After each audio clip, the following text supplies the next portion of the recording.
পাঠ্যবই মিললেও জনবল সংকটে ধুঁকছে বরিশালের প্রাথমিক শিক্ষা ব্যবস্থা। বরিশালে খাদ্য গুদামের ৩৫ টন চাল গম উধাও।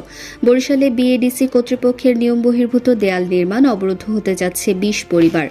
বরিশালে শাশুড়িকে ডাক্তার দেখাতে যাওয়ার পথে বাসের ধাক্কায় পুত্রবধূ নিহত। বাবুগঞ্জ স্বাস্থ্য কমপ্লেক্সে অপারেশন থিয়েটার থাকলেও নেই কোনো চিকিৎসক। বরগুনায় টাকা ও স্বর্ণালঙ্কার লুট, ডাকাতের হামলায় জার্মান নাগরিক সহ আহত ৩। পিরোজপুরে চালের কার্ড দেওয়ার কথা বলে ভ্যান নিয়ে চলে গেল চোর। প্রবীতে নেতার সভায় দাওয়াত না পেয়ে বিএনপির ২ গ্রুপের সংঘর্ষ। শুনছিলেন শিরোনাম, এবারে বিস্তারিত।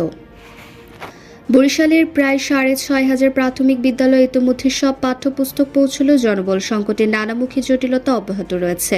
তবে এবার বরিশালের প্রাথমিক বিদ্যালয়সমূহে প্রাথমিকের পাঠ্যপুস্তক পৌঁছতে বছরের প্রথম ১.৫ মাস অপেক্ষা করতে হয়েছে। বরিশাল সরকারি খাদ্য গুদামের ৩৫ টন চাল গম উধাও হয়ে গেছে। কয়েক মাস ধরে এসব চাল গম বেহাত হয়েছে। গুদাম কর্মকর্তা মনিরুজ্জামানের দায়িত্ব পালনকারী এই ঘটনা ঘটে। সম্প্রতি বরিশাল খাদ্য গুদাম কর্মকর্তা মনিরুজ্জামান বদলি হলে চাল গম আত্মসাতের বিষয়টি প্রকাশ্যে আসে। বরিশাল নগরীর ১০ নং ওয়ার্ডস্থ কেডিসি এলাকাধীন বিএডিসি কর্তৃপক্ষের নিয়ম বহির্ভূত সীমানা প্রাচীর নির্মাণ করায় অবরুদ্ধ হতে যাচ্ছে ২০ পরিবার।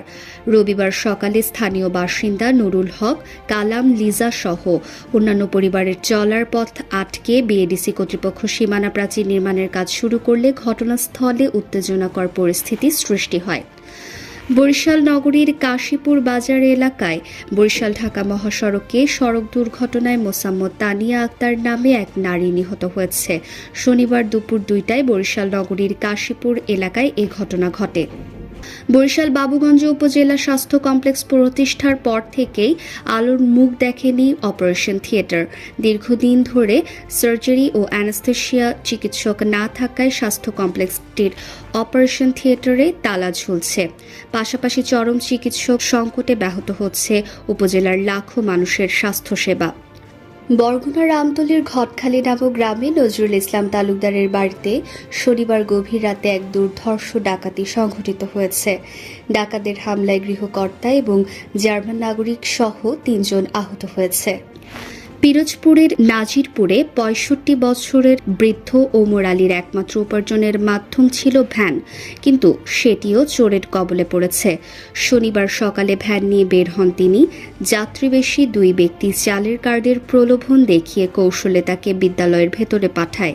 ফিরে এসে দেখেন তার ভ্যান উধাও। পটুয়াখালী বিজ্ঞান ও প্রযুক্তি বিশ্ববিদ্যালয়ের বিএনপির ২ গ্রুপের সংঘর্ষে ২ জন আহত হয়েছে। রোববার বেলা ১১টার দিকে বিশ্ববিদ্যালয়ের মুক্ত বাংলা চত্বরে সংঘর্ষের এ ঘটনা ঘটে। বিএনপির ভাইস চেয়ারম্যান, সাবেক স্বরাষ্ট্র বাণিজ্যমন্ত্রী এয়ার ভাইস মার্শাল অব আলতাফ হোসেন চৌধুরীর আগমনকে কেন্দ্র করে সংঘর্ষের এ ঘটনা ঘটেছে। Barishal top news.